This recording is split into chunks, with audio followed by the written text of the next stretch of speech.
guys, we're going to be trying out a really cool new science experiment.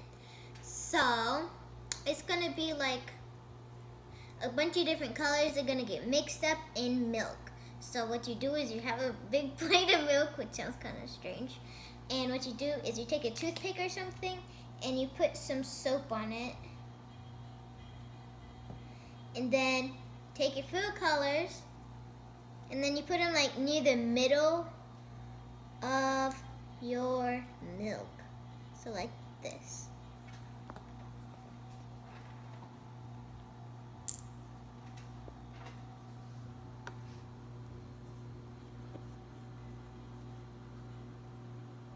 Okay. And last color. Okay.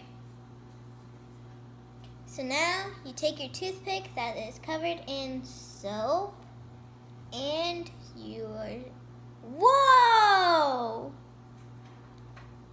That is so cool. Well, it was fun to do a cool new science experiment with you, and make sure to like and subscribe. Bye.